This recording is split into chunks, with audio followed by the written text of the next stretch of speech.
요소수가 부족해 화물차들이 멈춰설 수 있다는 우려가 나오는데 마땅한 대책을 찾지 못하고 있습니다. 전국이 요소수 대란입니다. 2주 만에 가격이 10배 이상 상승했고 그마저도 구하기가 어려워진 상황. 전국 주유소는 요소수로 몸살을 앓고 있는데요. 최근까지 요소수로 판매했다는 한 주유소. 혹시 여기 요소수 파세요? 없어요. 제가 어제까지 팔고 끝났어요. 하는 분이 와가지고 갑자기 10개를 사가서 이상하다 해갖고 알아보니까 이제 재고가 부족하고 막 이런 거야. 그러니까 엄청 많이 와요. 사람도 와서 그냥 물어보고 가고 하는 차들이 많아요. 아니 못 들어가요. 오긴 많이 오세요? 엄청 있어. 전혀 오늘 1도 못해요. 여러 주유소를 다녔지만 모두 허탕. 과연 요소수가 뭐길래 이런 일까지 벌어진 걸까? 2015년 이후에 유로6가 되면서 SCR 장치가 모든 디젤차에는 탑재를 의무화됐다는 거죠. SCR은 질소 산화물 저감 장치여서 SCR을 동작시키기 위해서는 요소수라는 이 액체를 정기적으로 주입을 해줘야 되는데 요소수가 들어가게 되면은 질소 산화물을 질소로 바꾸고 물로 바꿔주는 거죠. 요소수는 경유 자동차에서 발생하는 배출가스를 줄이는 역할을 하며 2015년 이후 경유차 필수 품목이 됐죠. 요소수가 없는 경유차는 꿈도 꿀 수 없는데요. 차가 못 움직여요. 요소수가 없으면. 출력이 안 나오고 차가 시동도 안 걸릴 수도 있고 차가 운행이 안 돼요. 없으면. 차가 저 땀을 다 쓸 거야. 이래도 차도 뺏기게 생겼어요, 지금. 차가 할부차잖아요. 일을 못하면 차가 뺏긴다고, 캐피탈로 넘어간다고. 가정이고 뭐고 완전히 풀박스를 나는 거지. 진짜 돌아가시겠어요. 요소수의 수급이 불안정해지면서 화물차 운행에 어려움이 생기자 생계가 걸린 많은 사람들은 불안에 떨 수밖에 없는 상황. 농가에서도 요소수 대란에 시름이 깊다고 하는데요. 요소수 통이 이게 요소프란 통이. 예, 이건 옛날에는 기름 게이지만 보고 다녔잖아요. 근데 요소 대란이 일어나니까 요소수 게이지만 보이는 거예요.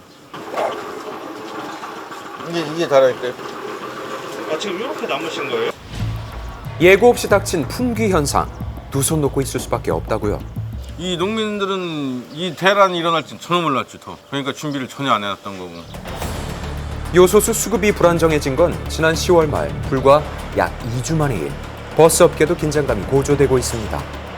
이 요소수의 문제로 인해서 차량의 운행이 중지된다 그러면은 최대 90%까지도 손해볼 수 있는 상황이 발생될 수 있습니다. 중국에서 수출을 규제를 하는 바람에 요소가 들어오지 않고 요소 자체가 수급이 안 되니까 당장 12월까지는 요소 들어오는 게 있고 예정돼 있는 게 있고요. 문제는 중국에서 97%를 수입하던 입장이었었고 호주하고 이 석탄 전쟁이 생기면서 호주산 석탄을 중국이 수입을 안 하다 보니까 중국의 과반을 호주에 수입했었거든요. 그래서 중국에서는 자체적으로 요소가 부족하면은 15일자로 해서 아예 수출 금지를 시켰는데 그 후유증을 대한민국이 가장 크게 받고 있는 상황이라고 보고 있죠.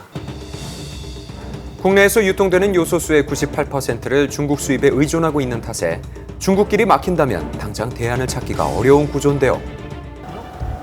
하지만 화물차 운전자에게 운전은 생업이기 때문에 요소수가 남아있다고 알려진 곳은 전국 각지에서부터 몰려든 차들로 가득했고 끝도 없는 기다림은 아직까지 계속 이어지고 있습니다. 원료가 한정돼 있고 그러다 보니까 저희도 언제까지 공급을 할 수 있을지는 모르겠습니다. 요소수를 구입할 수 있다는 희망으로 찾아온 사람들. 그 행렬이 길게 이어지는데요. 혹시 얼마나 기다리셨어요? 여기서 한 2시간? 지금 2시간 넘게 기다렸어요. 지금 3시간째. 혹시 어디서 오셨어요? 원주에서. 에? 원주. 원주에서요? 네. 요선 늘어요. 요소순으로 여기까지 오신 네. 거예요? 원주에서? 원주도 없으니까요. 아, 지방에도 없어요? 네, 없어요. 분들은 여기 빨갛게 떴잖아요. 빨간 게이지 저거. 네, 아니, 저 위에. 네. 시동이 언제 꺼질지 모르는 화물차의 운전대를 잡으며 수십 킬로미터를 달려온 사람도 일반 있었습니다. 화물차는 물론이고 또 택배용, 소방차, 앰뷸런스 이런 것들은 생활 기반형 이동수단이라고 보고 있는데 이런 것들이 영향을 받게 되면 심각한 국민적 후유증이 커지겠죠.